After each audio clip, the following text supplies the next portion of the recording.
함께 기도하겠습니다. 하나님 아버지 감사합니다. 오늘도 저희들 이렇게 귀한 기회 허락해 주시어서 역사 가운데 일하신 하나님을 발견할 수 있고 그 하나님이 나의 하나님이시고 오늘의 교회를 주관하시는 하나님이시는 것을 다시 한번 확인할 수 있는 기회 주셔서 감사합니다. 이 시간 처음부터 끝까지 하나님의 장중에 맡겨드립니다. 무엇보다도 이 종을 불쌍히 여겨 주시옵소서. 정확하게 명쾌하게 그러나 분명하게 하나님의 마음을 잘 전달할 수 있도록 도와주시옵소서. 우리 이 강의를 듣는 모든 분들 마음속에 성령 충만하여서 새로운 정보를 얻는 그 이상으로 마음속에 내가 하나님을 어떻게 믿어야 하는지에 대한 확신을 갖게 하시고 그 확신들이 모여져서 이 한국 교회가 새롭게 일어날 수 있는 아름다운 불꽃들이 되게 하여 주시옵소서. 감사합니다. 모든 말씀 살아계신 예수 그리스도의 이름으로 기도 올리옵나이다. 아멘. 네, 지난번에 이어서 오늘 이렇게 강의를 할 수 있게 되었습니다. 저는 조진모 교수입니다. 우리 지난주에 공부한 것 굉장히 많이 있지만 지난주는 아니고 지난번에 공부한 것 상당히 많이 있지만 이제 그 가운데서 중요한 내용들을 한번 복습해 보도록 하겠습니다. 잘 기억하시리라 생각하고요. 그 복습 내용은 이제 제가 칠판에다가 좀 적어가면서 하도록 하겠습니다. 자, 성경이 우리에게 가르쳐주는 상당히 중요한 것이 있다 이렇게 말씀드렸습니다. 성경은 모든 것들을 가르쳐주지만 그 성경이 우리들에게 역사를 어떻게 바라보느냐 하는 어려운 말로 하면은 역사관에 대해서도 역사적인 관점에 대해서도 가르쳐주고 있다. 그 말씀을 조금 길게 드렸습니다. 하지만 오늘은 저희가 갈 길이 멀기 때문에 굉장히 짧게 말씀을 드리도록 하겠습니다. 제 말이 아니라 성경이 말하기를 역사를 이렇게 읽어라 라고 말을 하고 있습니다. 역사는 처음이 있다, 출발이 있다, 창조로 시작하는 것이죠. 여러분 창세기를 보게 되면 하나님께서 창조하시는 것으로 시작하는 것을 분명히 알고 있습니다. 그런가 하면 쭉 이어져서 맨 마지막 끝이 있습니다. 종말이 있습니다. 마지막 날이 있습니다. 이것은 제 말이 아닙니다. 성경이 말을 하고 있는 것입니다.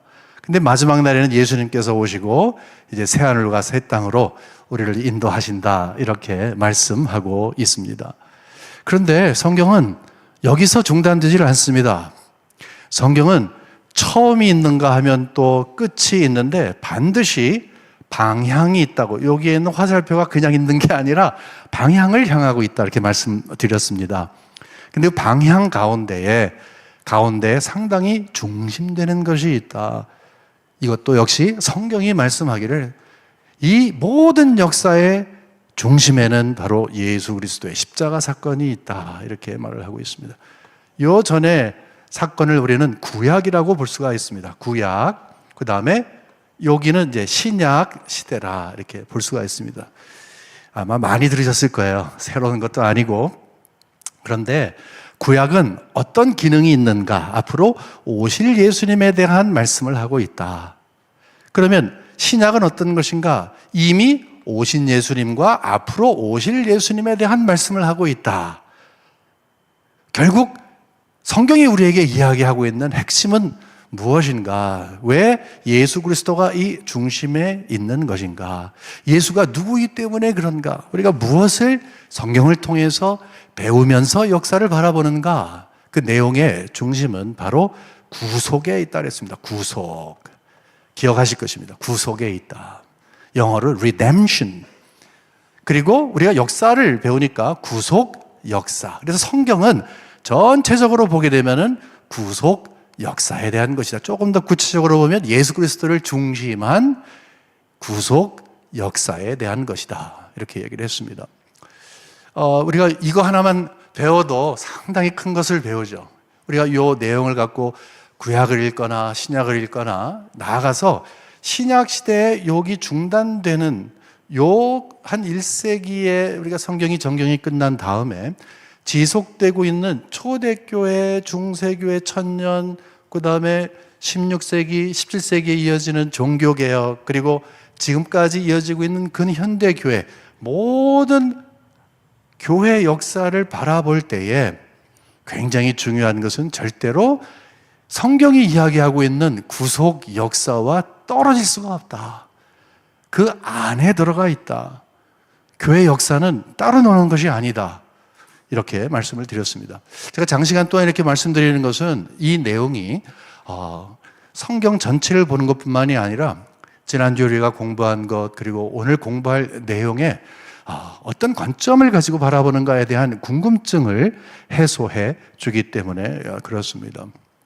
우리는 오늘 장로교회에 대해서 배우려고 합니다. 특별히 우리 모두는 다 선교사님들께서 수고하시고 노력한 그 열매로 오늘 우리의 신앙을 갖고 있는 거 여러분 다 아시죠? 예, 그렇습니다. 우리는 선교사님들께서 저 동방에 있는 미지의 나라, 정말 미개한 나라, 영적으로도 아직도 황무지와 같은 그런 나라에 하나님께서 나를 보내시면 가겠습니다 라고 해서 이 땅에 오셔서 복음의 씨앗을 심어주셨는데 그 열매로 오늘날 이렇게 모든 세계가 깜짝 놀랄 정도로 부강한 국가가 되었고 또 이제는 복음을 수출하는 엄청난 파워를 갖고 수출하는 그런 기독교 강국이 되었는데 처음에는 굉장히 작게 시작을 했죠.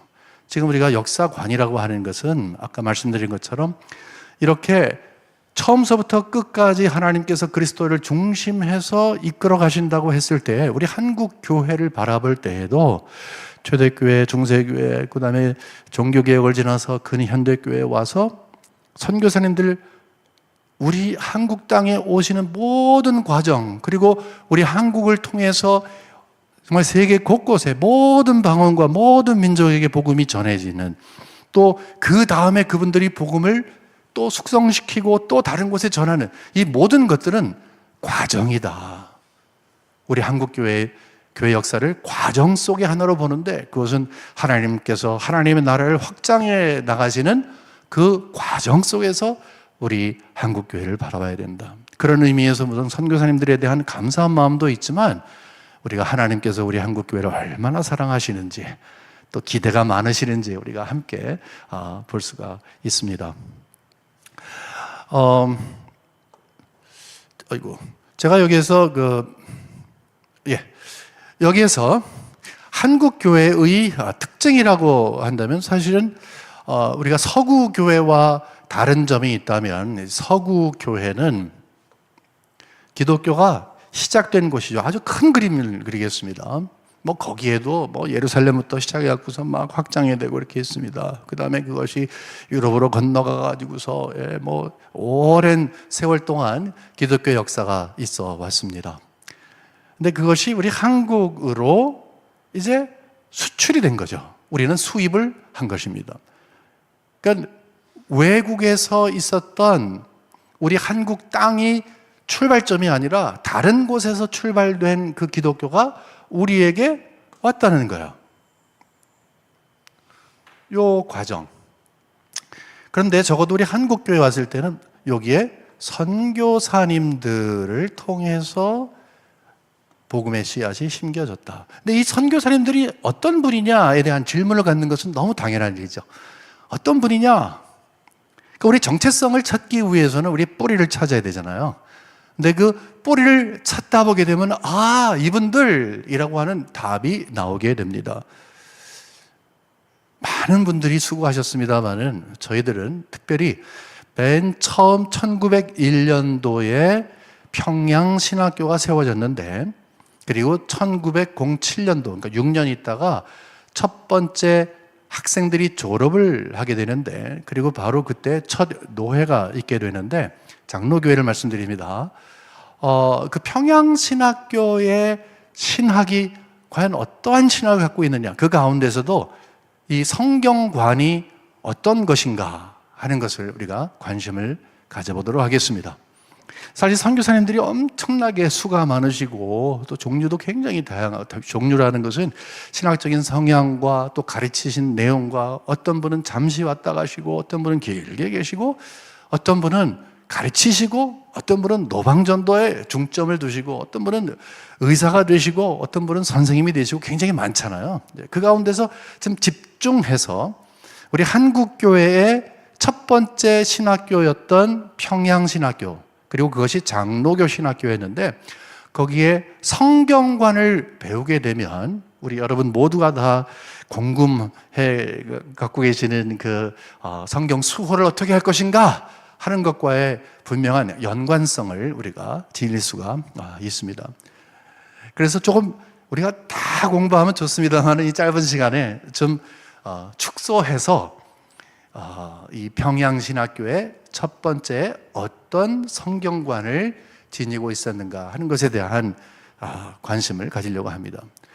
이것도요, 방대합니다. 그 가운데서 가급적이면 조금 이렇게 좀 줄여서 우리가 이해할 수 있는 선에서 한번 공부를 해보도록 하겠습니다. 장로교회라고 얘기를 했잖아요. 장로교. 그러다 보니까 우리가 장로교라고 했을 때 그 장로교가 어떤 건가? 여러분 다 아시겠습니다. 장로교가 어떤 것인가?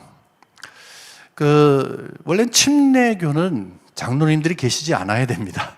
근데 침례교에도 장로님들이 계세요. 그러니까 자칫 잘못하면 우리 장로교 하게 되면은 장로님들이 중심이 되어서 당회를 중심으로 행정기구를 수립해서 교회를 이끌어가는 어떤 정치 형태, 이렇게 볼 수도 있습니다. 예, 맞습니다. 정치 형태 맞습니다.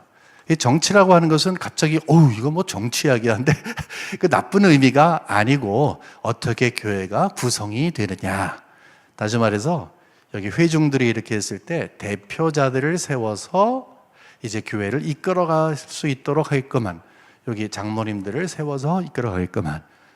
그러니까 이거와 반대되는 게 이제 회중교회죠. 회중교회 아마 들어보셨을 거예요. 회중교회는 뭐냐면 회중들이 중심이 되는 거예요. 우리 위에 다른 사람 없다. 이것이 바로 회중교회의 핵심입니다. 또 감독제가 있어요. 지금 두 가지 말씀드렸는데 처음 들어보신 분들은 좀 어려울 수도 있을 거예요. 하지만 뭐 편안하게 생각하세요. 장로교회는 대표를 뽑아서 이 교회를 이끌어가는 것이다. 그 다음에 회중교회는 우리 위에 사람 없다. 우리가 중심이 되어서 어떤 우리 위에 모든 성도님들이 회중이 우리 위에 누가 있는 것을 불편하다. 이렇게 해서 회중 중심으로 가는 것이 회중교회다. 영어로 말하면 congregationalism이라고 얘기합니다. 그 다음에 세 번째는 뭐냐면은 감독제. 로마 카톨릭 같은 경우는 완전히 피라밋 아니겠습니까? 이렇게 피라밋. 그래갖고 위에 교황이 있고 그다음에 쭉 서열이 있는데 이 정도까지는 아니지만 이런 건 아닙니다. 아님에도 불구하고 교회 안에서 어느 정도 서열이 있어서 감독이 있으므로 아래에 있는 교회를 담당하는 분들을 감독하고 그 위임을 받은 분이 이제 회중을 감독하는 그것이 바로 감독제입니다. 이것은 장로교의 정치를 두고 얘기를 합니다. 근데 거기로서 끝날 경우가 많이 있어요. 장로교회를 이해하려면 두 부분을 생각해야 돼요. 하나는 정치요, 다른 하나는 신학입니다. 신학. 그러니까 두 가지를 동시에 생각하시는 것이 좋습니다.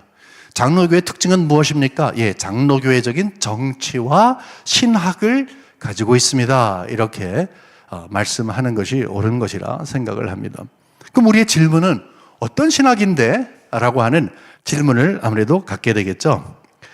이 질문은 우리가 이렇게 말씀할 수 있습니다. 아무래도 우리는 뿌리를 좀 찾아가야 되잖아요.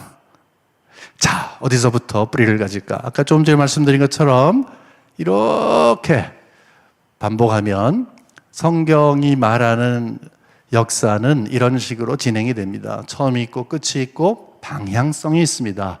새하늘과 새 땅을 향해서 열심히 가고 있습니다. 여기에 그리스도의 십자가 사건이 있습니다.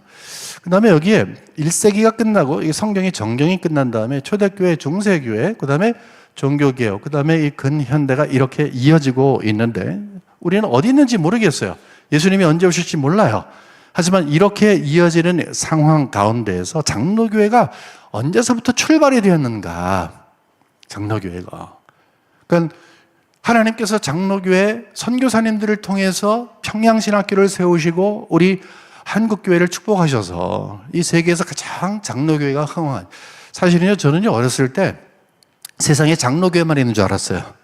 그 정도로 장로교회가 뭐 한국에는 정말 중심을 잡고 있는데, 사실 외국에 나가보면 장로교회가 그렇게 중심되지는 않습니다.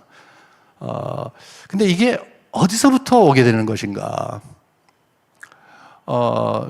그거는 사실은 여기 종교개혁이라고 볼 수가 있습니다. 종교개혁에는 크게 봤을 때 이제 네 개의 이 갈래로 갈라진 그런 이 물줄기가 있습니다. 하나는 루터란이고, 하나는 칼빈주의고, 다른 하나는 영국의 국교회, 아마 들어보셨을 것입니다. 그 다음에 네 번째는 제세례파라고 그래서 에나베티스트라고 하는 그런 사람들이 있습니다. 뭐 저희 요거 공부하겠다는 게 아니라 이제 뿌리를 찾아가는 것 가운데 여러분이 자주 들으시는 칼빈에 대한 이야기, 그래서 장로교회는 칼빈주의다, 칼빈의 신학에 입각한다, 이런 말씀을 드렸습니다만은, 종교개혁은 이렇게 분명히 처음에는 다 로마 카톨릭과 반대되는 그런 사상으로부터 시작을 했지만, 이제 시간이 지나가면서 그러면 우리가 성경을 어떻게 해석해야 될 것인가에 따라서 이런 식으로 이제 나눠졌다, 이렇게 보시면 되겠습니다. 이 가운데서 칼빈은 그러면 어떤 성격을 지니고 있었는가? 칼빈의 성격의 가장 핵심적인 것은, 초대교회를 보게 되면요, 여기 거의 5세기에 끝나게 되는데 맨 마지막에 여러분이 잘 아시는 어거스틴이 있습니다. 어거스틴. 여러분 어거스틴에 대해서 들어보셨죠? 어거스틴의 신학은 이것저것 굉장히 많습니다. 상당히 많고, 또 아무래도 5세기다 보니까 뭐 완벽한 그런 신학을 갖고 있지는 않지만, 어거스틴이 핵심적인 게 어떤 것입니까? 은혜, 언약, 은혜, 신학. 성경을 읽으면서 그리스도께서 우리를 위해 대속의 죽음을 죽으시고 값없이 다 오너라 라고 하신 그 하나님의 은혜가 있는 것. 그래서 어거스틴의 신학이 있었는데 중세교회는 이것이 조금 변형이 돼 갖고서 은혜로 구원을 받는 게 아니라 행위로 구원을 받는 것으로 변해버렸죠. 그래서 다시 종교개혁자들이 루터를 포함해서 다 앞서 나가서 우리는 행위로 구원을 얻는 것이 아니라 우리는 하나님의 은혜로 구원을 얻습니다, 이렇게 주장을 했습니다. 근데 칼빈주의가 이렇게 간단하진 않습니다. 그 하나로, 은혜라고 하는 단어로 이렇게 이 모든 것을 다 규정할 수 없습니다만은 출발점이 은혜다. 왜 그렇습니까? 성경이 그렇게 얘기를 하니까. 다시 말해서 성경으로 돌아가는 거예요, 성경으로. 그러니까 종교개혁자들의 핵심은, 특별히 칼빈은 성경신학자다라고 이야기를 했을 때, 칼빈은 성경 앞에서 굉장히 솔직했던 사람이었습니다. 우리 장로교회 혹시 목사님들이나 우리 성도님들 계시면 성경 앞에서 솔직해야 돼요. 이렇게 말을 해요. 나는 성경이 말하는 만큼 말하고 가는 만큼 내가 간다. 더 이상은 없다.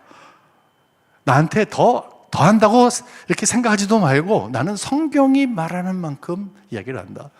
또 성경이 베이비톡을 하듯이 한다. 무슨 말인가 하면은, 성경은 정말로 대단하게 하나님께서 우리에게 주신 계시의 말씀이기 때문에 천지를 창조하시고 또 우리를 주관하시고 우리를 주권적으로 인도하시는 하나님께서 얼마나 파워가 있으시고 얼마나 지혜가 있으신지 우리는 비교될 수 없는 피조물에 불과하다.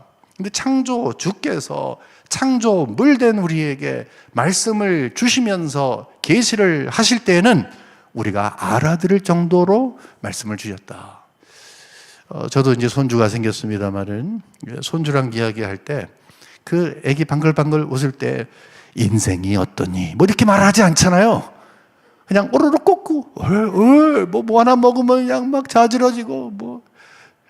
왜 그렇습니까? 베이비 턱이라는 게 애들에게 맞춰서 그 아이들이 이해할 만한 것으로 이 언어를 구사하는 것이죠.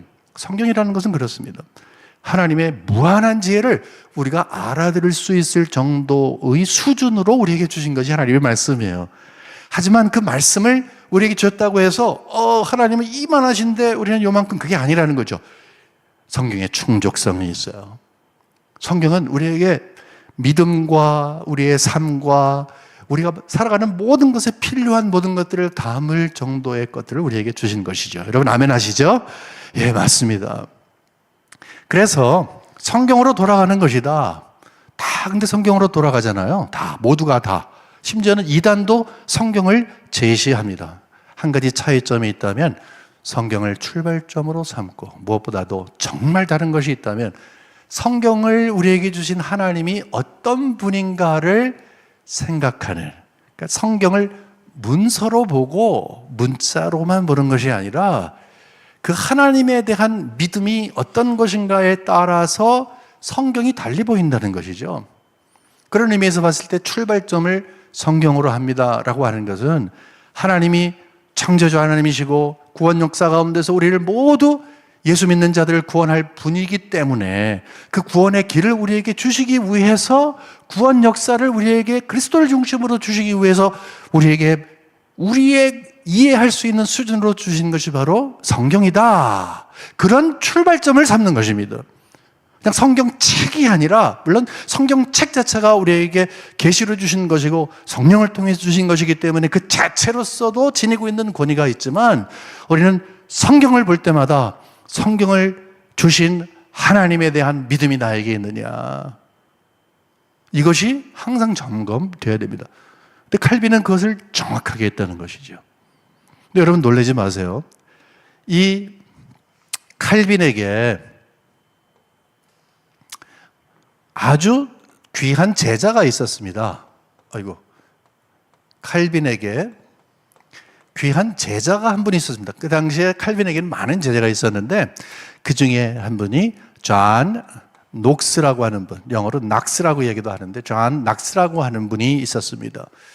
이분이 어디 분이냐? 스코틀랜드 분이에요. 스코틀랜드. 그래서 스코틀랜드에서 태생했다가 맨 처음에는 스코틀랜드에 이제 루터란 신학이 들어갔거든요. 그래서 루터란 신학을 가지고서 이제 스코틀랜드 안에서는 막 개혁을 하나님께서 주도해 나가셨는데 이제 어려움을 겪습니다. 왜냐하면 영국 전체로 봤을 때 이제 너무 긴 이야기지만 굉장히 짧게 말씀을 드리겠다면은 그때 당시에는 로마 카톨릭이 너무 성했어요. 그러니까 로마 카톨릭이 종교 개혁하는 사람, 이게 개신교가 막 차고 올라오니까 가만히 있는 거 아니죠. 그냥 토론을 하면서 너희 틀렸잖아, 이게 아니라 종교 재판소라는 것을 이제 개설해 가지고서 아예 막 암암리에 사람 죽이기도 하고 잡아다가 고문하기도 하고 굉장히 힘들었습니다.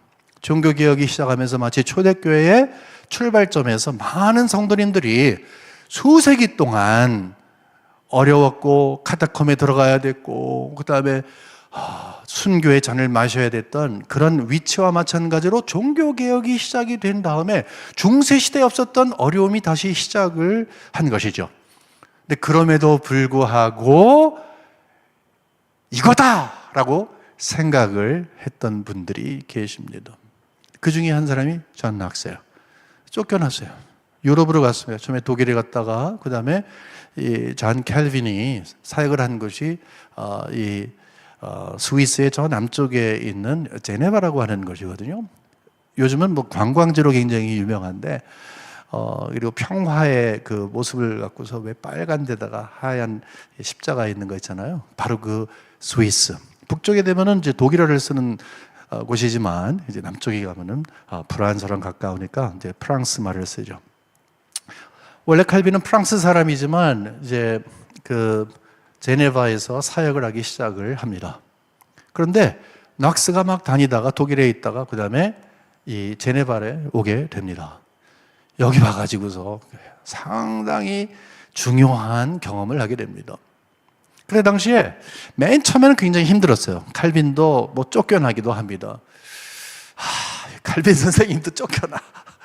사역을 하다가 1539년도에 쫓겨났다가 3년 있다가 다시 이 의회가 초빙해서 제2의 전성기를 맞게 됩니다. 처음에는 힘들었지만 그 다음에는 쭉쭉 가면서 제네바라고 하는 도시를 어떤 곳으로 만들었냐면은 그때 당시에 종교개혁이 시작을 하면서 많은 나라에서 핍박을 받는 개신교 지도자들 또 성도님들이 제네바로 가게 되면 칼빈 선생님이 계신데 라고 해서 이쪽에 오게 되는 존 락스가 결국 그 중에 한 사람이 되었던 것입니다. 그래서 갔어요. 근데 칼빈 선생님이 딱 보니까 똑똑해. 그리고 분명한 신앙을 갖고 있어. 여러분 아시잖아요. 존 락스 하게 되면 뭐가 유명합니까? 존 락스의 기도. 하나님은 스코틀랜드를 주십시오. 아니면 제 생명을 가지고 가십시오. 저는 그런 기도 못할 것 같아요. 근데 그런 기도를 했어요. 조국을 사랑하는 마음을 가지고서 어떻게 하든지 조국에 돌아가서 스코틀랜드 돌아가서 내가 무엇인가 해야 되겠는데 하나님 나에게 종교개혁의 불을 일으켜달라고 기도를 하는데 왜 그런가? 제네바에 딱 가서 보니까 칼빈 선생님의 종교개혁이 어느 정도 무르익었어요. 그 다음에 아까 말씀드린 대로 똑똑하고 신앙도 있고 기도의 사람이고 하니까 제네바에 가게 되면 거기 세인피에르 교회가 있습니다. 세인피에르 교회당인데 저쪽 아래로 보게 되면 제네바 호수가 보이는 데인데 바로 옆에 죄송합니다. 이렇게 교회당이 이렇게 있으면은 요 길 하나 차이에 요 바로 옆에 건물이 있는데 이 건물이 어떤 거냐면 존 락스가 여기에서 영어권 사람들을 목회했던 장소가 바로 여기예요. 그러니까 제네바에도 영어권 사람들도 망명해 왔잖아요. 종교적인 망명을.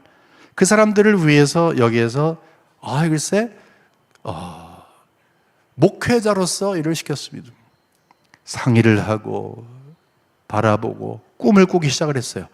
와, 스코틀랜드 가면 그냥 종교개혁을 있는 게 아니라 제네바와 같이 하겠다. 그래서 칼빈 선생님의 신학을 배웁니다. 신앙을 배웁니다. 교회관을 배웁니다. 성경을 배웁니다. 그래서 제2의 칼빈과 같은 인물이 되어서 돌아가게 됩니다. 여러분 이것은 하나님의 섭리 가운데 일어날 일입니다. 그러니까 칼빈이 스코틀랜드로 돌아간 거랑 똑같은 거예요. 굉장한 거 아닙니까?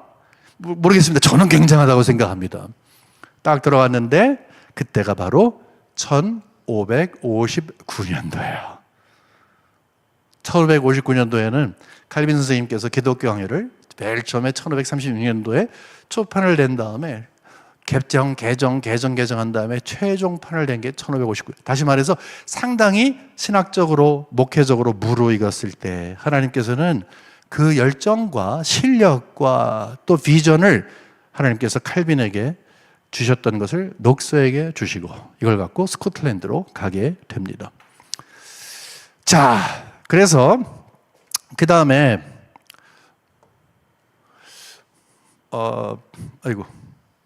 그냥 하겠습니다. 요거는 지난주에 우리가 공부했던 내용이 다시 나오네요. 죄송합니다. 네.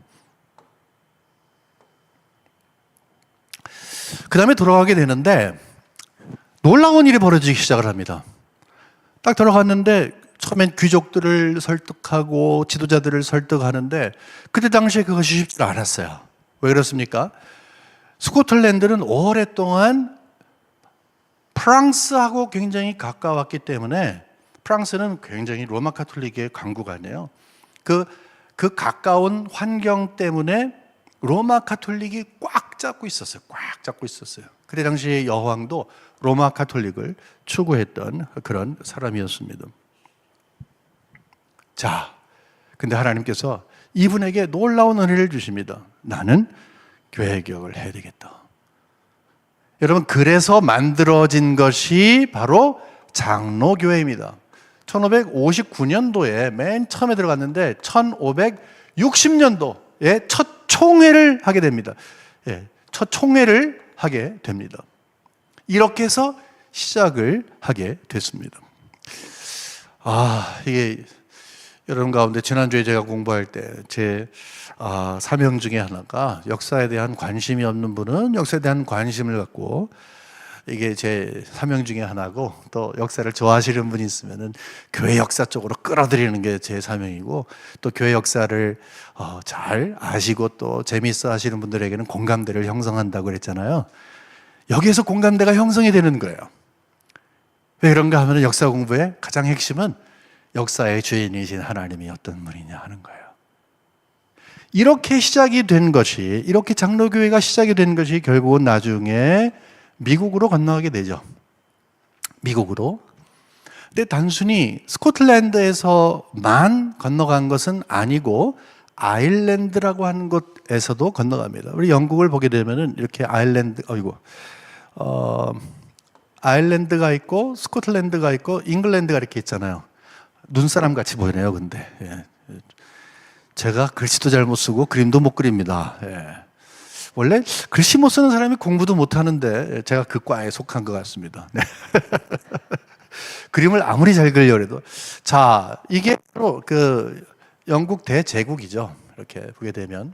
그런데 나중에 스코틀랜드에서 핍박을 크게 받을 때 어떤 일이 있냐면은 이 장로교인들을 어디로 이주시키냐면 이 장로교인들을 사실은 말살 정책이긴 했는데 이 아일랜드로 보내게 됩니다. 왜 그런가 하면 아일랜드는 상당한 로마 가톨릭 국가예요.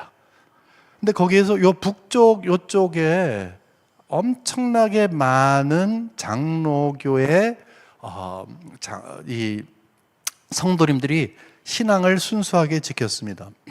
우리가 다른 경우를 통해서라도 여러분 아시겠습니다만은 여기에 있었던 분들은 어렵고 힘들고 나중에 핍박도 받고 이런 일 당하고 또 우리가 지난주에 공부한 것처럼 이제 결국은 이 교회 분열, 이 스코틀랜드 장로교회 분열 이 역사를 통해서 이 순수한 존 낙스가 전해주고 또 그의 동료들이 시작한 장로교회 정신이 많이 훼손되기도 했습니다만은 이때 이주했던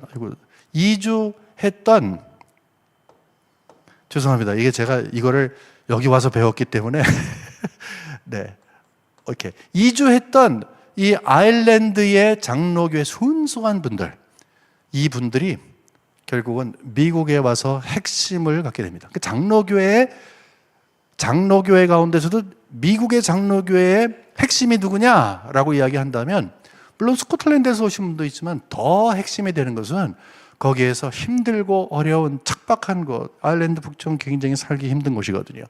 거기 거의 망명 수준으로 갔던 그런 분들이 힘들지만 그 장로교회 성경 중심, 성경의 무언은 물론이고 성경에 우리에게 당신을 보여주신 하나님에 대한 분명한 믿음을 갖고 있던 그분들이 중심이 되어서 미국 장로교입니다. 그 미국 장로교의 핵심은 제일 첫 번째는 물론 스코틀랜드에서 오신 분도 있지만 아일랜드에서 오신 분들이 상당히 주를 이루게 됩니다.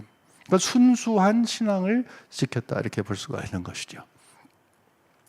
이 가운데에서 지난주에 우리가 봤습니다만은 여러 가지로 분열도 있고 어렵고 그렇게 되잖아요. 그 가운데 이렇게 나뉘어지고 저렇게 나뉘어지고 이런 환경 가운데서 특별히 우리가 미국 장로교회 1차, 2차, 3차 이렇게 분열을 지난주에 그냥 훑어서 봤는데 특별히 이 3차 분열은 바로 그 백그라운드가 어떤 거냐, 성경의 오류를 주장하는, 성경의 무오의 반대가 오류 아니에요. 성경의 오류성을 주장하는, 그리고 계시의 말씀이기 때문에 성경이 성경을 해석하고 성령을 통해서 우리가 이해를 해야 되는, 특별히 이제 성경이 성경을 해석하는 거 굉장히 중요한데 그러지 않고 우리의 이성을 사용하고 해서 이 시대적인, 다시 말해서 계몽주의의 그 산물이었던 합리주의와 이성주의 이런 것들을 가지고서 성경을 읽기 시작하던 사람들의 영향을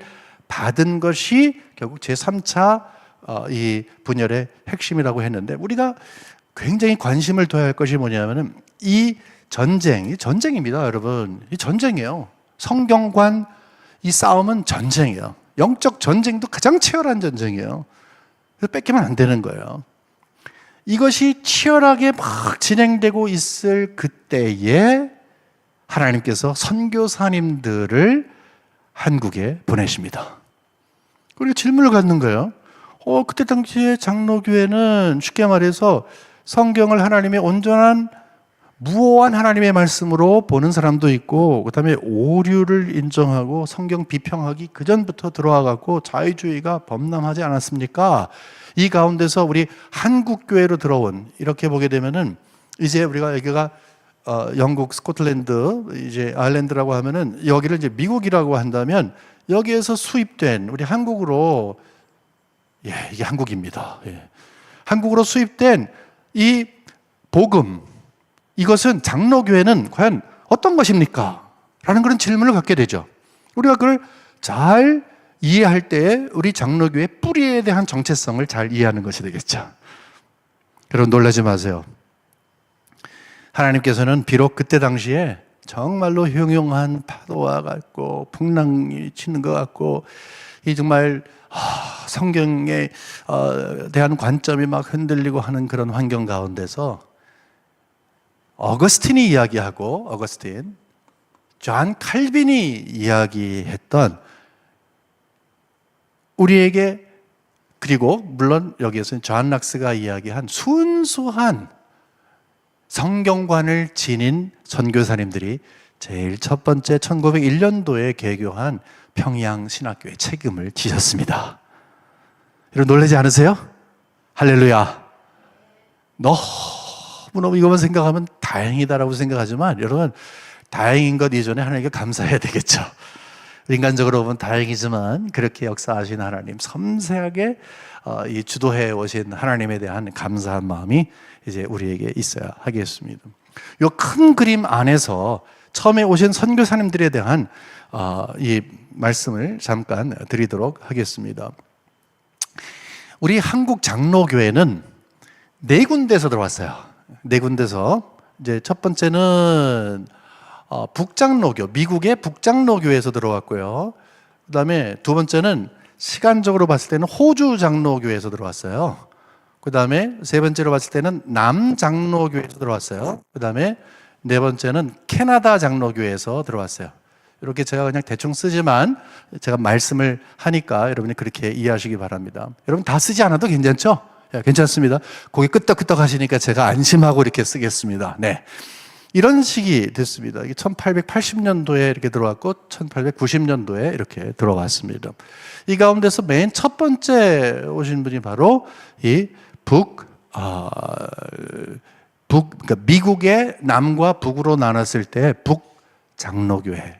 이 생각을 하시죠? 그러면 미국이 남장로교회야, 북장로교회. 지난주에 공부한 거, 여러분 혹시 오늘 처음 이 강의를 들으시면 지난번에 우리가 공부한 내용으로 돌아가시게 되면은 남장로교회와 북장로교회가 어떻게 구분이 되는가 하는 것도 싹짝 지나가지만 이해가 되실 수 있으리라 생각을 합니다. 참고해 주시기 바라고요. 이 북장로교회에서 선점을 하게 됩니다. 맨 처음에 오게 됩니다. 그래서 맨 처음에 온 것은 1884년도에 알렌이라고 하는 분이 들어옵니다. 알렌. 첫째, 이분은 의사 선생님이세요. 알렌이 오셔갖고 나중에 여러분 제중원이라고 들어보셨어요? 제중원? 결국은 제중원을 만들게 되는 핵심이 바로 이분이 됩니다. 갑신 정변이 있었는데 그때 이제 거의 죽을 만한, 정말로 인간의 힘으로 될 수 없는데 최선을 다해서 살린 다음에 결국은 입지를 갖추게 됩니다. 그 다음에 1885년도에 누가 들어가면 여러분이 굉장히 잘 아시는 언자로 시작하고 듣자로 끝나는 네 글자 선교사님이신데, 예, 맞습니다. 언더우드 선교사님이십니다. 훌륭하십니다. 상당히 연세대학을 이렇게 지으신 그분이 언더우드 선생님께서 들어오십니다. 그 다음에 이렇게 들어오는 겁니다. 근데 차이점이 있다면 이제 의료 선교사하고 이제 복음 선교사라는 차이가 있겠죠. 우리는 물론 발판을 놓은 건 사실이지만 우리의 지금 현재의 관심은 여기에 있습니다. 놀라운 것이 하나님께서 우리 한국교회를 얼마나 사랑하시는지, 여러분 그거 어느 세계에 가더라도 우리 한국교회처럼 보수적인 교회가 없습니다. 여러분 그 세계를 막 다녀보신 분들은 아실 거예요. 우리 요즘에는 뭐 유튜브도 있고 문서도 많이 있으니까 아실 터인데 정말로 한국교회는 보수적입니다. 보수적이라고 하는 정의를 어떻게 내릴 수 있느냐? 굉장히 성경 중심입니다. 왜 성경 중심이냐? 1901년도에 평양신학교가 시작이 됐지만 그 전에 하나님께서 작업을 하셨어요. 작업을. 어떤 작업을 하셨을까? 하나님께서 이런 작업을 하셨습니다. 첫 번째, 1890년도에 어떤 일이 있었냐면은 선교사님 한 분이 이제 한국을 다녔습니다. 우리 중국 선교사이신데 그분 역시 북장로교회 선교사로 중국에서 엄청나게 사역을 활발하게 하셨습니다만은 큰 열매는 없이 이제 미국으로 돌아가시는 그런 길에 조선에 들렸습니다. 그래서 선교사님들에게 그때 많이 없었는데 그분들에게 선교는 이렇게 하십시오라고 하면서 강의를 하셨어요. 그분의 성함이 바로 네비우스라는 분입니다. 한번 많이 들어보셨을 거예요. 네비우스. 이 네비우스의 그 이름은 지금까지도 선교학, 무슨 역사학, 한국교회 모든 것의 출발점에 나옵니다. 왜 그러냐면 이분이 가르쳐준 선교의 방법, 삼자라고 해서 이제 모두가 다 자주, 자립, 자전. 그래서 모두가 다 의존하지 말고 다 스스로 일어나십시오.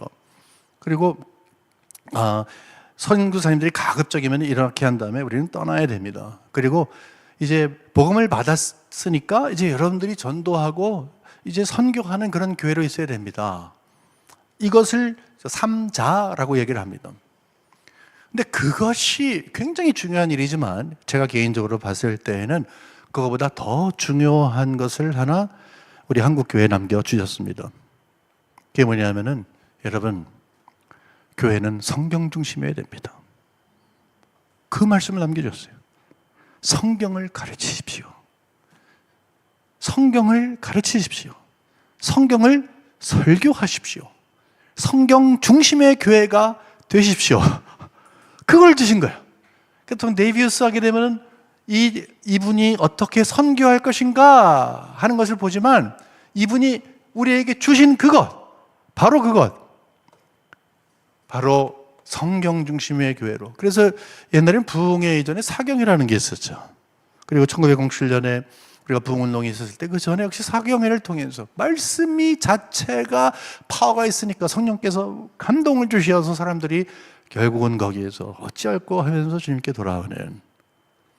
베드로가 뭐 3,000명 회개하라 그럴 때 뭐 공부해서 가르쳤나? 그게 아니죠. 하나님의 뜻을 분명하게 정하니까 성령께서, 성경이 이야기하고 있는 복음이, 예수 그리스도의 십자가의 복음, 그의 죽음과 부활의 복음, 그것이 파워가 있던 것이죠.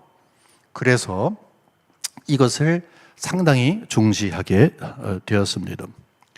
그 다음에 두 번째 거가 있다면은 1893년도부터 이제 뭐 그때 처음부터 시작된 건 아니고 이제 쭉 이어서 1897년 정도에 이제 좀 더 세분화가 됐는데 그게 뭐냐면은 선교지 분할 정책이라는 걸 했어요. 선교지 분할 정책. 선교지에서 이제 가장 힘든 것 중에 하나가 약간 선교사님들끼리의 그 뭐라고 할까요? 좀 보이지 않는 경쟁이겠죠. 뭐 경쟁이 전혀 없는 거는 그것도 잘못된 겁니다만은 복음을 위해서 하나님의 나라의 확장을 위해서 부르심을 받았으면 사실 협력해서 모든 분들이 마음을 하나 합쳐갖고서 사실 해야 되는데 자칫 잘못하면은 잘못된 것에 이제 그 신경을 쓰게 됩니다. 그죠? 부정적인 어떤 그런 에너지에 많이 쓰게 됩니다. 우리 그런 거 하지 말자라고 해서 우리 조선 땅을 이렇게 나눠서 이런 식으로 뭐 이렇게까지는 아닙니다만은 비교적 넷으로 나눠가지고 여기는 북장로교, 그렇죠? 북장로교. 그러니까 북장로교 여기 북장로교 평양이 여기 있으니까 그 다음에 여기는 남장로교. 그 다음에 요 평양도 여기는 캐나다 장로교. 그 다음에 호주 장로교, 또 역시 초창기에는 뭐 북장로교, 이런 식으로 나눴어요. 여기 핵심은 뭐냐 하면 두 가지예요. 하나는 이제 분할을 했기 때문에 가급적이면은 쉽게 말해서 선점한 어떤 뭐 사역이지만 선점한 선교사님이 계신 곳에 가서 이제 다른 사역을 해서 불필요한 그런 긴장 관계를 만들지 말자라고 하는 그런 확신을 가졌습니다. 여러분 굉장히 훌륭하지 않아요? 제가 봤을 땐 너무너무 훌륭하신 분들이에요. 근데 그게 하나님이 하신 일이에요. 근데 두 번째는 뭐냐 하면 하나님께서 하신 일, 북장로교회가 여기를 책임졌잖아요. 그렇죠? 서북 쪽을 책임지는데 평양이 여기 있잖아요. 근데 평양신학교가 바로 여기 있잖아요. 그러다 보니까 북장로교회에서 오신 분들이 여기에 책임을 지게 되겠죠. 그렇죠? 하나님이 미국에 지금 뭐 신파, 구파, 이 성경관에 대해서 막 싸움을 하고 있고 막 요동이 치고 있는 바로 그때에, 특별히 1890년대 90년도 그때서부터 엄청나게 힘들었거든요. 그런 환경 가운데서 북장로교 가운데서도 상당히 보수적인 성경관을 지니고 있는, 우리로 보게 되면 성경의 무어성을 주장하는, 저쪽에서 무어성이 아닌 오류다라고 하는 사람들이 있다는 것을 알면서 공격을 하고 싸움을 하던 그 자손들, 자손이 아니라 그 영향을 받은 그런 의미에서의 그분들이 여기에 오게 된 것입니다. 지난주에 우리가 공부한 것처럼 북장로교회 안에서 엄청난 일이 있을 때, 선교사님들 여기 젊은 분들이 오실 때에는 선생님들 가운데서 성경의 무어성과 성경의 계시의 왜 중요성과 왜 우리가 성경 비평 같은 것을 수용할 수 없는가 하는 것을 분명히 알고 있던 분들이 북장로교회에서 이렇게 온 거라는 것입니다. 하나님이 하신 일이에요. 그러면 1901년도에 우리가 이 평양 신학교가 세워졌다고 했는데, 그러면 그때 당시에 여기 계셨던 분들이 정말로 북장로교회의 전통적인 그런 신앙을 소유하고 있었는가, 그런 성경관을 지니고 있었는가, 그게 우리의 질문거리가 될 수 있습니다. 지난주에 우리가 잠시 봤습니다만, 맨 첫 번째는요, 맨 처음에는 완벽하게 거의 정말 보수적인 성경관을 지니고 있었습니다. 그 다음에 이제 30년대가 지나면서 흔들흔들하게 되고 나중에는 조금 한국 장로교회가 힘들어지게 됩니다. 그런데 여기서 제가 한 분을, 굉장히 중요한 한 분을 말씀드리려고 합니다. 그분이 뭐냐면은 1902년도에 한국에 오셔서 한 20년 정도 성동교회에서 또는 다른 곳에서 목회하시다가 1924년도에 평양신학교 실천신학교수로 가신 곽알련이라고 하는 분, 찰스 앨런 클락이라고 하시는 분인데, 한국말로 이제 곽알련이라고 하는 그분에 대해서 이제 잠시 말씀을 드리려고 합니다. 그분은 미국에서 태어나시고, 그러니까 우리가 북장로교회에서 왔다고 그런 말씀을 드리겠죠. 거기서 교육을 받으신 분이십니다. 자, 어떤 교육을 받았느냐? 우리가 미국이 여기에 있고, 이렇게 하나님께서 우리 한국교회에 신학을 그러니까 여러분, 이게 복음을 우리에게 심어줬다, 우리에게 복음의 씨앗을 뿌렸다라고 하는 거 굉장히 중요합니다만은 어떤 종류의 씨앗이냐 하는 것이 굉장히 중요하다는 거죠. 그렇죠? 잘못된 복음, 거짓 복음, 그러면 싹이 거짓으로 나니까.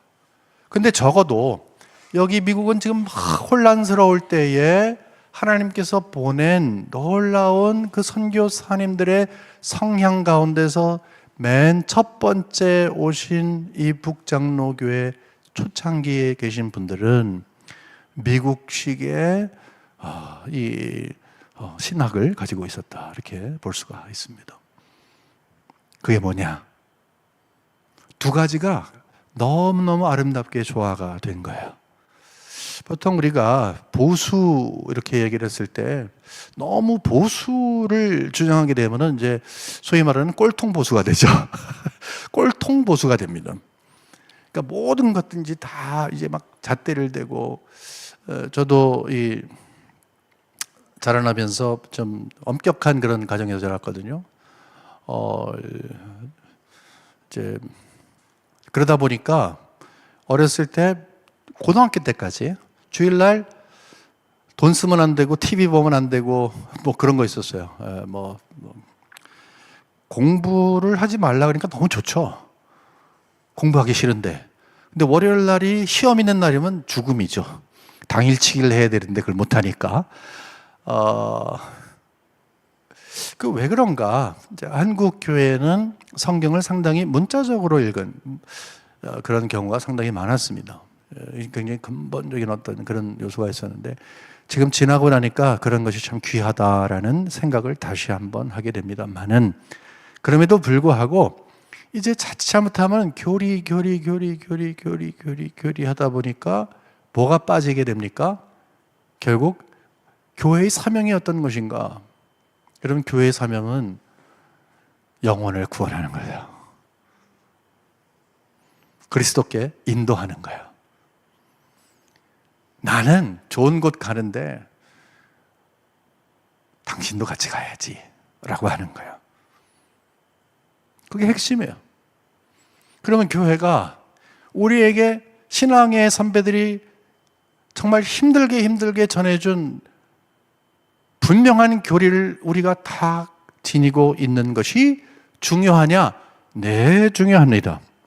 그 중요성은 어떻게 발견될 수 있느냐? 아까 우리가 역사를 쭉 봤을 때 어거스틴 이야기하고 칼빈 이야기를 하고 지금 우리 시대를 이야기하는데 그 도중에 중요한 게 있어요. 그게 뭐냐면 웨스트민스터 신앙고백서라고 하는 거예요.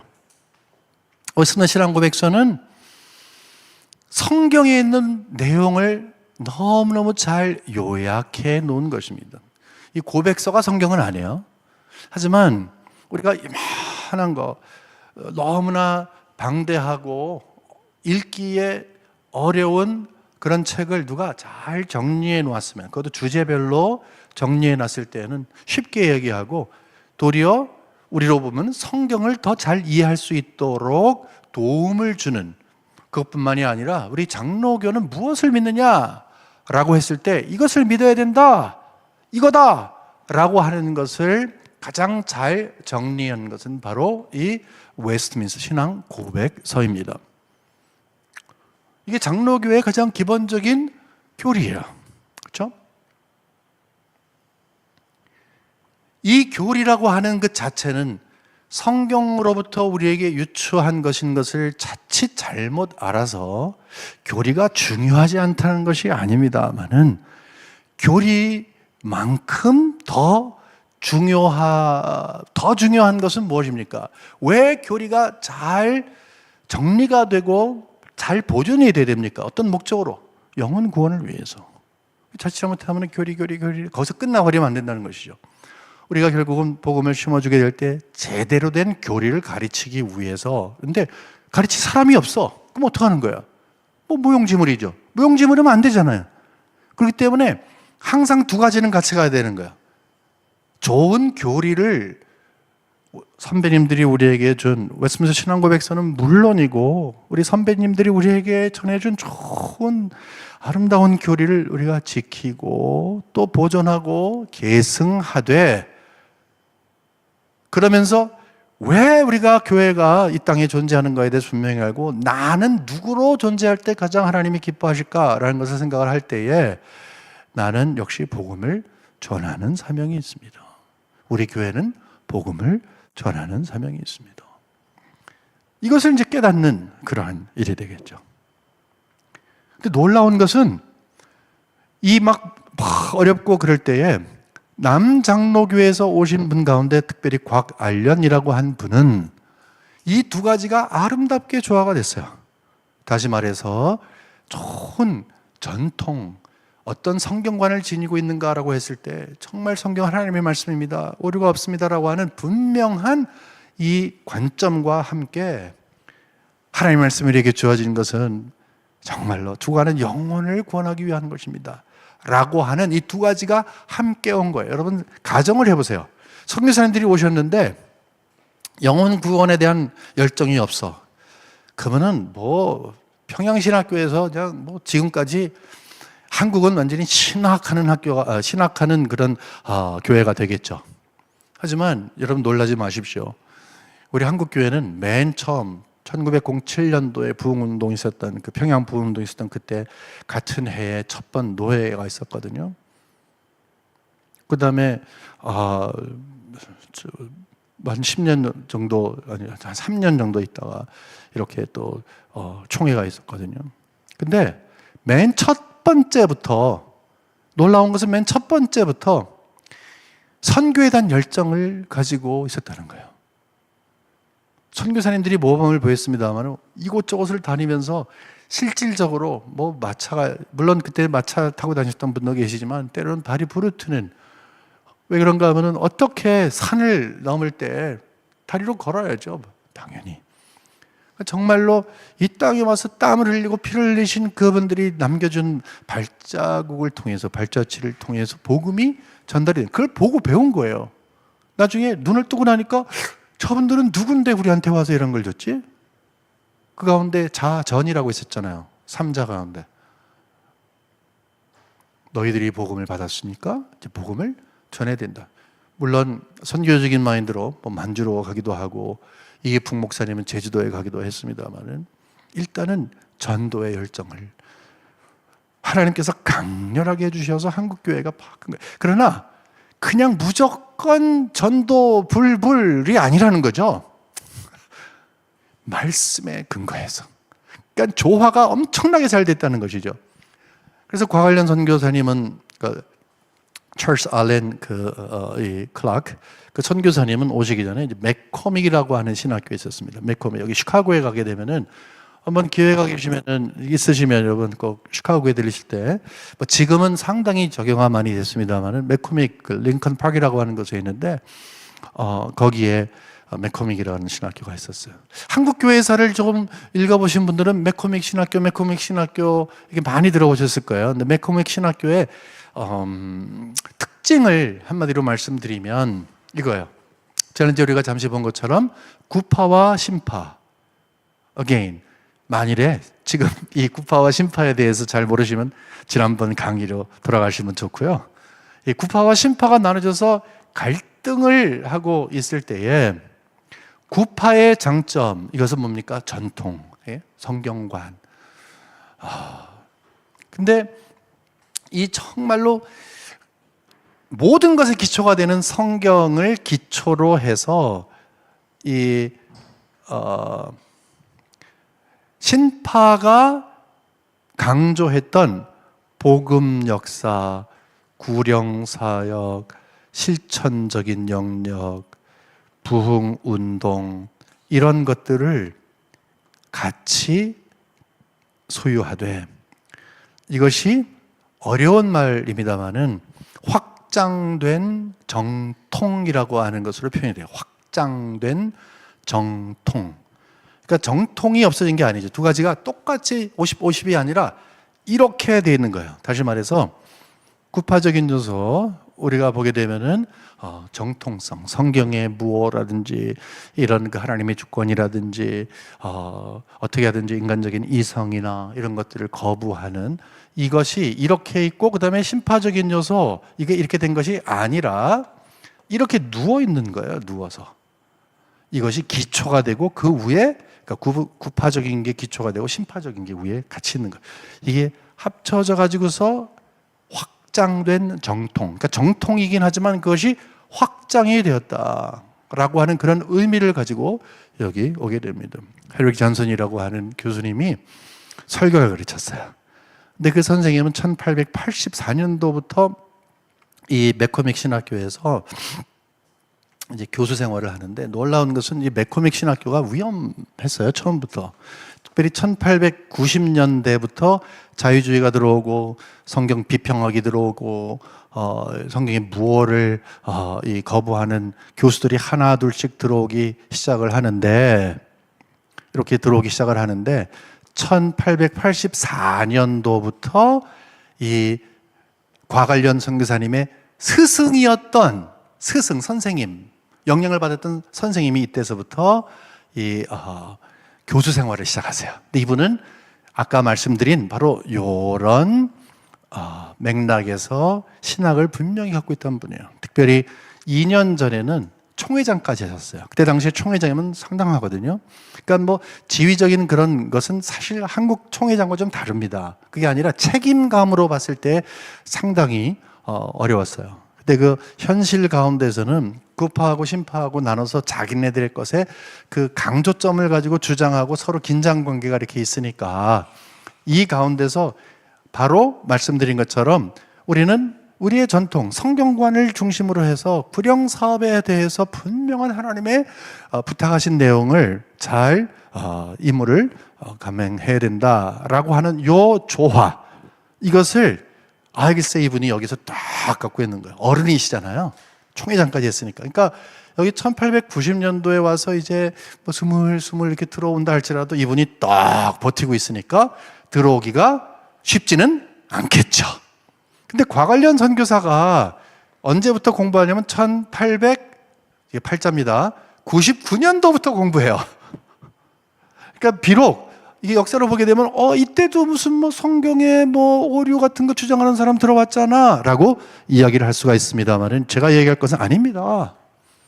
그때 당시에 이렇게 구파적인 성경의 권위에 대해서 그렇게 수호하려고 했던, 더더군다나 상대가 누구인지를 알기 때문에 인간적인 관계는 분명히 하지만 그럼에도 불구하고 장로교회는 이래야 된다라고 해서 웨스민스터 신앙고백서를 분명하게 하고 성경의 권위를 분명하게 했던 이 선생님이 계셨어요. 1899년도부터 시작해서 1902년도까지 공부하고 1902년도에 젊은 나이로 뿅 와갖고서 우리 한국에 옵니다. 신학이 어떤 거예요? 바로 이 신학을 갖고 있는 거예요. 와, 세상에는 성경의 오리를 주장하면서 성경에 하나님의 계시라고 하는 것을 부정하는 사람도 있네. 그러면 안 되지 라고 하는 생각. 그러면서 세상에는 교리만 하는데 그러면 안 되지. 왜냐? 하나님의 말씀은 전해야지. 그래야지 구령 사업을 가능하게 하지 라고 했더니 두 가지가 조화가 되어서 와서 이곳저곳에서 이제 특별히 여러분 잘 아시는 성동교회에서 담임도 하시다가 아까 말씀드린 것처럼 24년서부터 평양신학교에서 뭘 가르치시는가 하면 실천신학을 가르치십니다. 그래서 그 다음 해 1925년도에 설교학이라고 하는 책을 처음에 지으시고 나중에 개종판을 1954년도에 내십니다. 근데 놀라운 것은 이것이 제일 첫 번째 한국교회에 있었던 교과서예요. 선교사님들은 그냥 주먹구구로 한 것이 아니야. 근데 제가 기회가 있어갖고 이 부분에 있어서 연구를 할 기회가 있었고 발표를 했는데 하면서 너무너무 가슴 속에 와, 그렇구나라는 것이 새겨진 거예요. 한국교회의 신학의 특징이 어떤 것인가? 한국교회 신학은 신학적인 뿌리는 신앙을 형성하는 데 굉장히 중요하다고 말씀드렸잖아요. 그것은 하나님의 말씀의 모호와 하나님은 계시의 말씀이기 때문에 창조주가 되신 그분께서 창조물인 우리에게 당신의 마음과 계획을 알려주시고 우리의 삶의 규범이 되고 우리가 믿어야 하는 내용들이 되어서 바로 그것이 이것이구나 라는 그 진리가 성경 말씀에 있는 것을 믿고 그 말씀을 주신 하나님께서 어떤 분인가에 대한 분명한 확신을 가지고서 출발되는 그것 위에 마음에 불을 주세요. 제가 과관련 선교사님은 시카고 출신이거든요. 그러니까 시카고 출신, 원래는 미네소타 출신이지만 이제 시카고에서 공부를 하다 보니까 거기 무디 바이블 지금 인스티튜트 있습니다. 무디 선생님에게 상당히 영향을 많이 받았어요. 그때 당시에 무디가 막 세계 선교의 꿈을 꾸면서 젊은이들을 막 보낼 때 거기 영향을 받은 분 중에 하나예요. 그러다 보니까 이 과관련 설교학 책 여기에 뭐라 그러냐면 무디를 이야기하면서 마음에 불을 지펴라. 그러니까 정말 엄청나게 많은 한국교회 우리 장로교회 목사님들에게 영향을 준 이 놀라우신 하나님께서 보내주신 이 선교사님, 과관련 선교사님을 통해서 거의 30년 이상을 이제 평양신학교에서 가르치셨거든요. 그 정도면 한국교회에 기초를 놓으신 분이다. 라고 볼 수가 있죠. 뭐 성경신학, 그러니까 구약, 뭐 신약, 그다음에 역사, 조직신학 이런 쪽으로도 있습니다만은 제가 말씀드리는 것은 적어도 우리 성도님들과 맞대서 함께 말씀으로 호흡을 하고 성도님들의 삶을 인도하던 목사님들에게 직접적인 영향을 주었던 그 과관련 선교사님이 평행신학교에서 그 장시간 동안 하셨던 것이 무엇이냐? 성경의 무엇에 대한 것도 했지만 무디 선생님의 것을 말하면서 강단에서 불이 나와야 된다. 근데 정말입니다. 불이 나와야 된다고 이야기하는데 그 불이 불을 막 지피는 그런 의미가 아니라 정말로 상대를 하나님 앞에 무릎 꿇게 해서 복음으로 인도하기 위해서는 설교자 당신의 마음속에서 불이 먼저 일어나야 됩니다. 바깥으로 나오는 불은 그 마음속에서 나오는 불이 있느냐 없느냐입니다.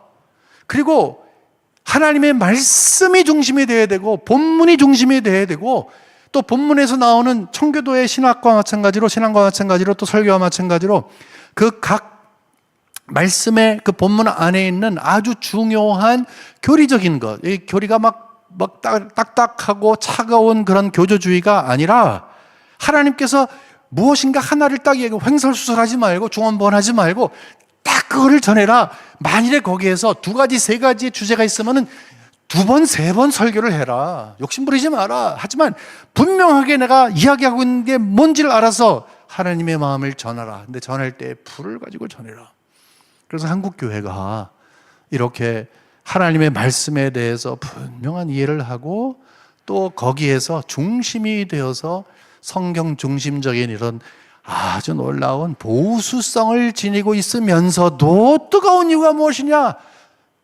우리도 이 성수협에서 조영길 장로님께서 이렇게 산기도도 인도하시고 하는데 옛날 우리 어르신들은 산기도 많이 했어요. 저 아버님도 청계산 기도 조영길 선교사님하고 저 변호사님하고 잠깐 이야기하면서 청계산 이야기를 좀 했습니다. 청계산 기도원 토끼바위 막 있고 거기에 엄청나게 매미처럼 확 소리 나는데 막 기도하는 소리가 막 쩌렁쩌렁했던 그 이유가 무엇입니까? 선교사님들이 그렇게 우리에게 알려주신 거예요. 여러분, 그럼 우리가 무엇을 회복해야 되겠습니까? 여러분, 무엇을 회복해야 되겠습니까? 답이 자명하지 않아요? 딱 나와 있지 않아요? 맞습니다. 두 가지를 동시에 우리는 중시해야 합니다. 하나는 하나님의 말씀의 권위를 인정해야 되는 거예요. 그게 출발점이 있던 거예요. 또 다른 것은 예수 그리스도의 십자가의 복음이 나에게 능력이 되어서 나를 변화시키고 그것이 변할 수 없는 불이 되어서 내가 가는 곳마다 불씨를 심어서 그곳에도 불이 확장될 수 있도록 우리의 뜨거운 신앙을 회복해야 합니다. 자, 이제 이것으로 저는 여러분께 강의를 마칩니다마는 오늘 강의를 통해서 이렇게 아름다운 시작을 하신 하나님께서 지난 날 동안에 우리 한국교회를 불쌍히 여기시고 또 축복해 주셨는데 지금은 잘 하셨군요, 감사합니다를 떠나서 앞으로 우리가 어떻게 할 것인가 하는 것에 대한 마음의 고민을 갖고 바로 여러분들이 주인공이 되어서 이 아름다운 전교사님들이 전해주신 전통 하나님의 기대를 여러분들을 통해서 이끌어 가시기를 진심으로 원합니다. 하나님 아버지, 역사의 주관자가 되신 하나님께서 한국교회를 불쌍히 여겨주시어서 훌륭하신 선교사님들을 보내주시고 복음의 씨앗을 심어주시되 정말로 성경적인 아름다운 복음을 심어주신 것을 인하여 감사합니다. 우리는 그 열매를 누리고 있습니다. 이제는 우리의 차례입니다. 지금은 싸움을 해야 할 어려운 시기에 놓여져 있습니다. 우리를 제어할 수 있는 것은 우리 스스로가 아닌 것을 분명히 믿사오니 성령께서 불쌍히 여겨 주시어서 말씀의 사람들이 되게 하여 주시옵소서. 우리의 중심에 성령의 불을 허락하여 주시옵소서.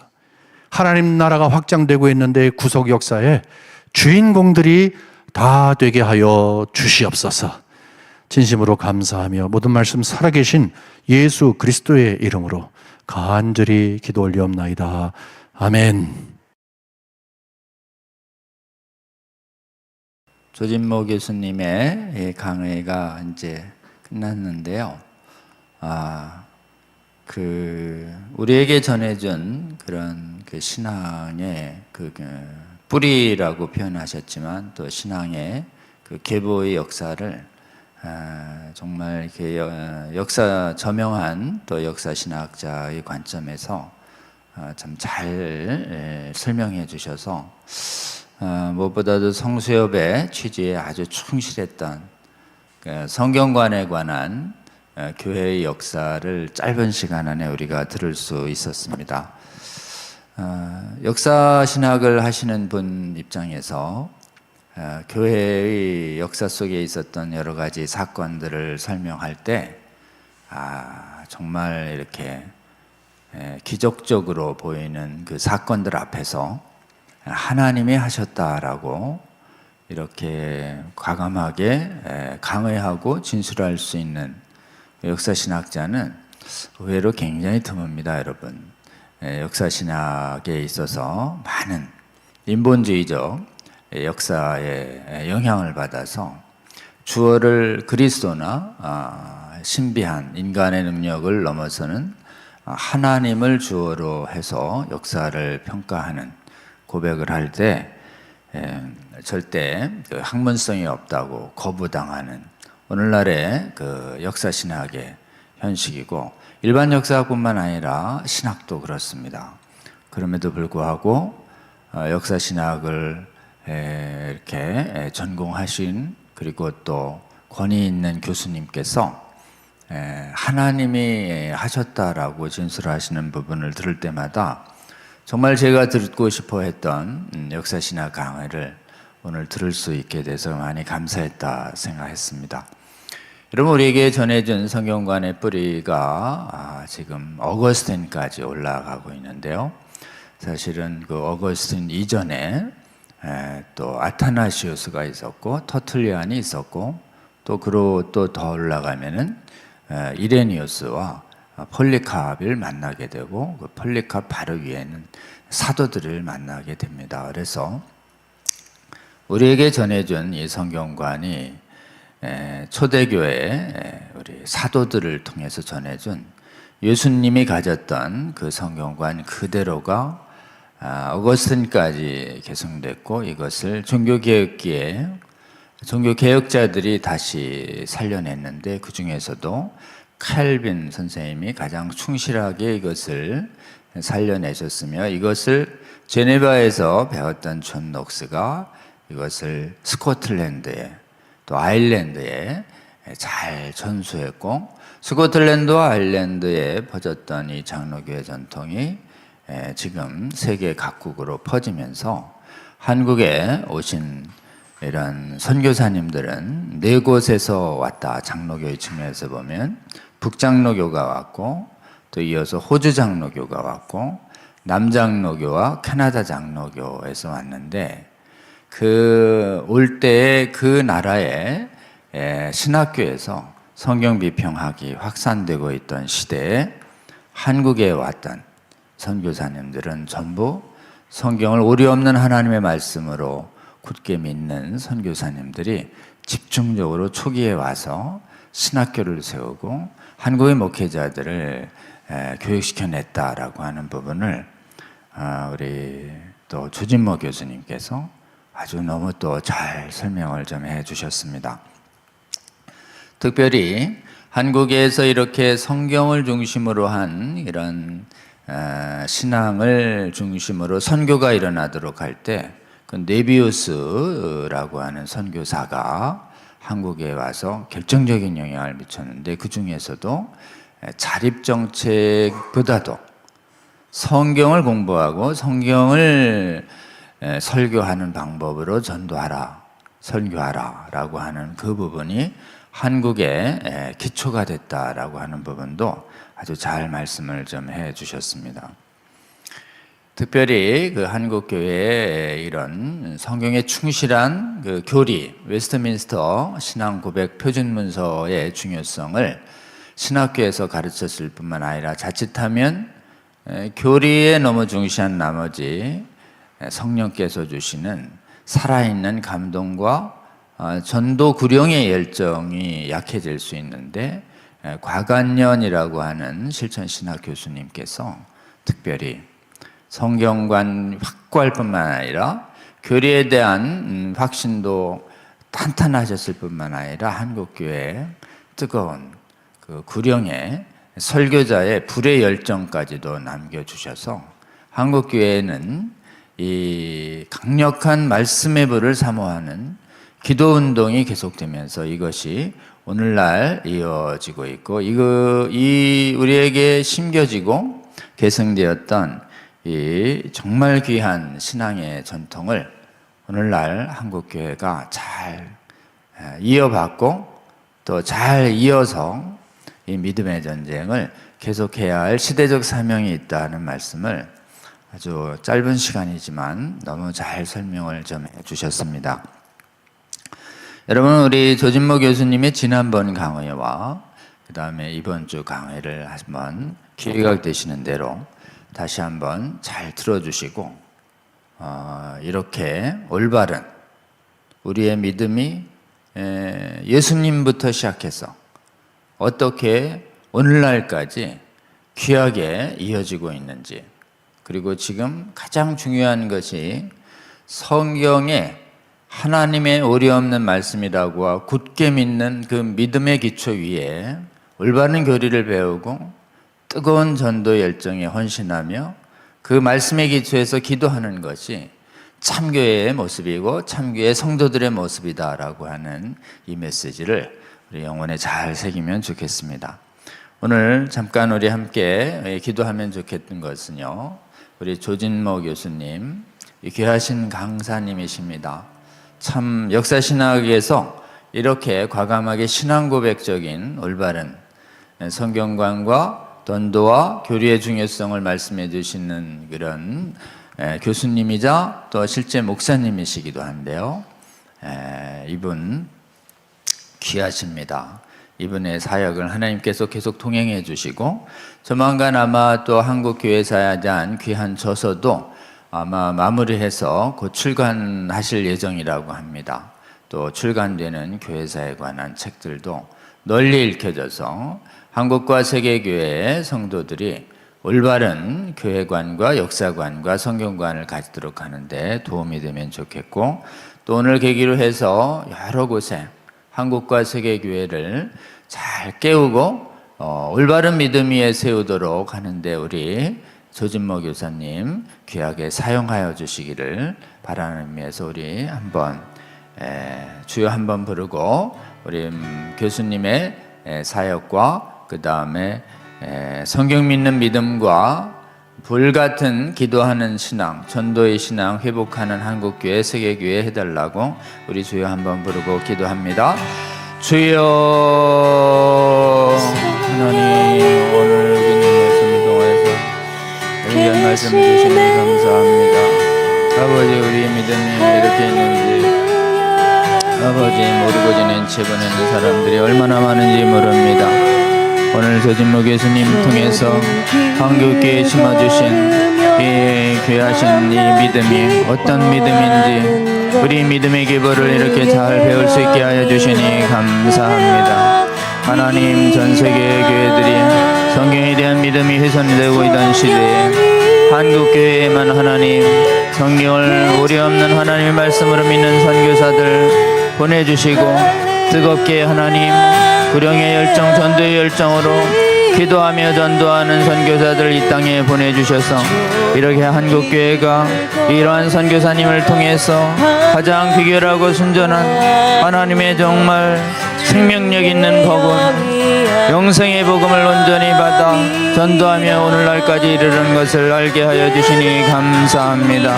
하나님, 이렇게 큰 은혜를 입은 한국교회가 오늘날 아버지 성경을 못 믿게 하는 서구교회와 오늘날 아버지여 사회주의의 성경병적인 잘못된 신학에 의해서 이 뜨거운 살아있는 신앙이 잠잠해져가고 죽어가고 있는 오늘날 우리에게 주어진 사명을 깨닫습니다. 이제 하나님 저희에게 주신 그 은혜를 기억하게 하여 주시고 저희가 붙잡아야 할 성경의 올바른 신적 권위를 굳게 잡는 한국교회 되게 하여 주시기를 원합니다. 주님 이 사역을 위해서 우리 조진모 교수님 하나님 성령으로 더욱 충만하게 하여 주시고 섬기는 교회와 섬기는 저설 사역과 섬기는 가정 사역에 함께 하여 주셔서 하나님 더욱더 널리 하나님 사용하여 주셔서 아버지 한국과 세계교회에 아버지 더 많은 교회들을 굳건히 세우는데 귀하게 사용하여 주시고 우리 성순성 성수협의 귀한 성도님들 이 강의를 영혼에 새기며 우리의 시대적 사명을 다시 보며 아버지 우리에게 아버지 전해준 이 귀한 사명을 귀하게 간직하고 우리 후대에게 잘 계승시켜서 주님의 몸된 교회를 바로 섬기는 시대적 사명을 잘 감당하는 한국교회 성도들 되게 하여 주시옵소서.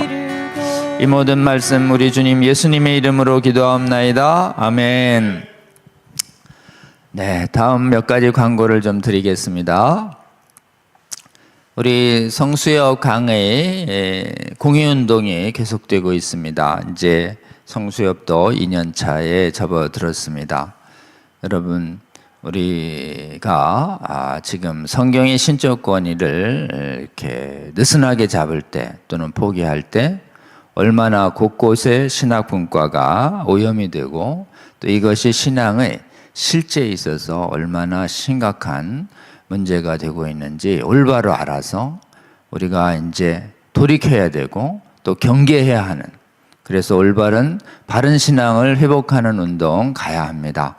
그러기 위해서는 이 매주 월요일 1시간이나 2시간 제공되는 이 성수협 강의를 여러분 조금 어렵게 느껴지시지만 이 어렵게 느껴지는 이 강의를 통해서 세계의 수많은 교회들이 무너지고 있기 때문에 여러분이 조금 힘들지만 꼭 들어서 여러분 미혹을 막아서는 힘을 갖추셔야 되고 또 여러분 주위에 있는 많은 교회 지도자들과 또 성도님들을 믿음의 파산과 오염을 막는 일에 여러분 좀 헌신해 주시기를 부탁드립니다. 구체적 일환으로 우리 성수협 강의 공유운동을 하고 있습니다.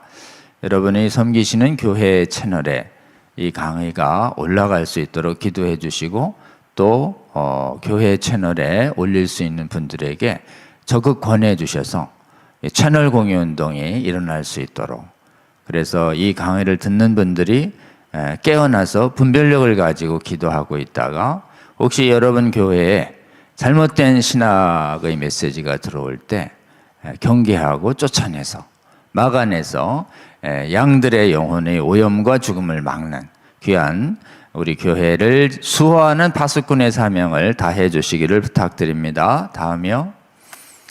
매주 월요일에는 우리가 성경을 읽어갈 때 또 성경을 가지고 또 교훈하고 가르치고 또 설교하실 때 지금 이 시대에 성경 비평으로 비롯한 성경의 신적 권위가 훼손된 거짓 신학 때문에 훼손되고 있는 오늘날 우리가 어떻게 예수님이 가르침 따라 바르게 성경을 읽어서 하나님의 나라인 교회를 잘 지키고 수호할 수 있는 용사들이 되도록, 복음 전도자들이 되도록 하는 성경 읽기 과정이 매주 월요일 2시간 안팎 제공되고 있습니다.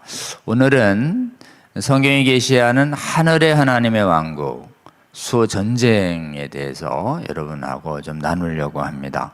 실제로 성경이 계시하는 만큼 하늘의 하나님의 나라, 하나님의 왕국에 관하여 성경이 말하고 있는 만큼 우리가 정확하게 알아야 되고 또 이것보다 더 나아가서도 안 되고 이것보다 빼서도 안 됩니다. 근데 유감스럽게도 하늘의 하나님의 왕국, 하늘의 세계에 관해서 성경에 있는 것보다 더 나가는 사람들이 너무 많고 또 성경에 있는 하나님의 말씀을 이해가 안 된다고 너무 빼버리는 사람들이 너무 많은 이 시대에 우리 성경께서 성경을 통해서 하나님의 왕국 수호를 위해서 특히 하늘의 하나님의 왕국의 수호를 위한 성경의 계시들을 우리가 한번 다 좀 배워서 우리가 무엇을 빼고 있고 무엇을 더하고 있는지 오늘 좀 잘 배우는 시간 됐으면 좋겠습니다.